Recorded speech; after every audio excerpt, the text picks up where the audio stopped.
তো প্রথমে এক দুইটা একটু দেখতে খারাপ হবে, আবার পরবর্তীতে যেগুলি বানাবেন সুন্দর হবে।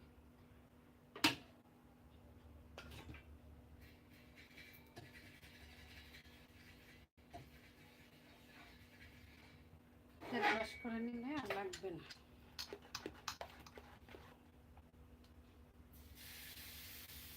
যারা পাটিসাপটা পিঠা বানাতে পারেন না, সহজে এবার বানিয়ে নেবেন। আটা চালে গুঁড়ি মিশিয়ে নেবেন, আর অবশ্যই কিছুক্ষণ রেস্টে রেখে দেবেন। আর ডোটা তৈরি করার ক্ষেত্রে ডোটার মধ্যে হচ্ছে আপনার তেল সামান্য একটু দিবেন, চিনি দিবেন, তাহলে খাবার টেস্টটা যেমন ভালো আসে তেমনি কিন্তু খুব সহজে উঠে আসে। অবশ্যই তেল ব্রাশ করবেন যেটার মধ্যে আপনি তৈরি করবেন। তো অল্প আছে, আমি হচ্ছে এটাকে ঢাকনা দিয়ে ডেকে দিলেও চলবে, আবার না দিলেও চলবে। ডেকে দিলে তাড়াতাড়ি হবে, আর ঢাকনা ছাড়াও আপনি এটাকে পারবেন। তবে ডেকে দিলে খুব তাড়াতাড়ি এটাকে রান্না করে নেওয়া যাবে বা হয়ে যাবে। অনেকে আছে পাটিসাপটা পিঠাটা খেতে ভীষণ পছন্দ করে তবে বানাতে পারে না, তাদের জন্য এই টিপসটা আমি শেয়ার করে দেখাচ্ছি। অনেকে মনে প্রশ্ন থাকবে এই গরমে পাটিসাপটা কীভাবে তৈরি করব, কীভাবে খাবো, ইচ্ছে করলে উপায় হয়। তো যারা খেতে পছন্দ করেন বানাতে পারেন। ডোটা তৈরি করার ক্ষেত্রে আটা চাউলের গুঁড়া আমি সম পরিমাণ দিয়ে একটি ডো তৈরি করে নিয়ে রেস্টে রেখে দিয়েছিলাম। এই যে দেখুন খুব সুন্দর হয়ে গিয়েছে। তো যদি লেগে যায় তাহলে তেল ব্রাশ করে নিয়ে, তাহলে আর লেগে যাবে না। দেখুন খুব সুন্দর উঠে যায়। এখন কিচ্ছাটা দিয়ে দেব।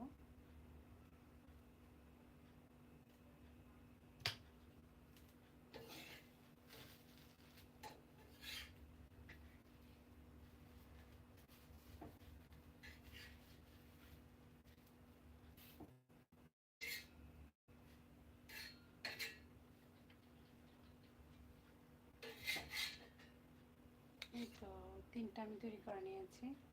একইভাবে সম্পূর্ণ পিঠাগুলো তৈরি করব।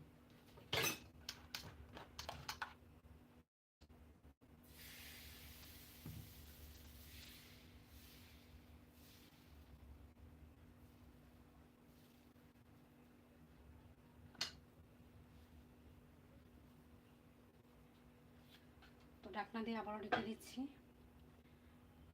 ঢাকনা দিয়ে ঢেকে দিলে তাড়াতাড়ি এটা সিদ্ধ হয় আর তাড়াতাড়ি বানিয়ে নেওয়া হয়। কিরসা তৈরি করার ক্ষেত্রে অবশ্যই কর্নফ্লাওয়ার দেবেন, এতে ক্রিমি ক্রিমি ভাব আসে ভালো, আবার খাবার টেস্টটাও দ্বিগুণ আসে। আর চিনির সঙ্গে সামান্য একটু লবণ দিবেন, তাহলে মিষ্টি ব্যালেন্সটা ঠিক থাকে, খাবার টেস্টও অনেক বেশি ভালো আসে। ডোটা তৈরি করার ক্ষেত্রেও রেস্টে রেখে দেবেন, তাহলে দেখবেন খুব সুন্দর স্মুথ একটি পাটিসাপটা পিঠা তৈরি করে নিতে পারবেন। যদি মনে করেন যে উপরে অংশে কাঁচা আছে, তাহলে আপনি হচ্ছে এটাকে আপনি উঠিয়ে দিতে পারেন বা উল্টিয়ে দিতে পারেন, উল্টিয়ে দিলেও হবে।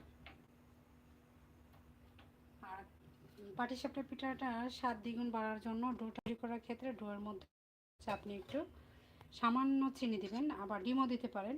ডিমের যারা গন্ধ নিতে পারেন না, ডিম স্কিপ করবেন। আমি আজকে ডিম দিইনি, চিনি লবণ তারপরে হচ্ছে এখানে সামান্য একটু তেল দিয়েছি যেন তাওয়ায় লেগে না যায়, খাবার টেস্টটা ভালো আসে। তো কার কার পাটিসাপটা পিঠা খেতে পছন্দ অবশ্যই কমেন্টের মাধ্যমে জানাবেন।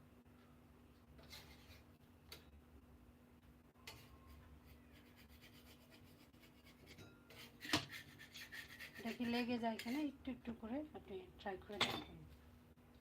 আর এক সাইড দিয়ে পুরটা দিয়ে দিবেন, দেখবেন খুব সুন্দর। কম বেশি করে দিতে পারেন, যারা বেশি খেতে পছন্দ করেন তারা হচ্ছে কিসাটা একটু পরিমাণে বেশি দেবেন।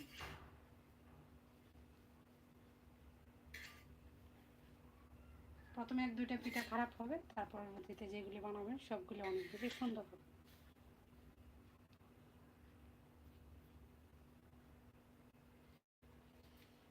এই তো আগে তিনটা বানিয়ে নিচ্ছি, আর এখন হচ্ছে 4 নাম্বার পিঠাটা তৈরি করে নিলাম। তো একইভাবে আমি সবগুলি পিঠা তৈরি করব।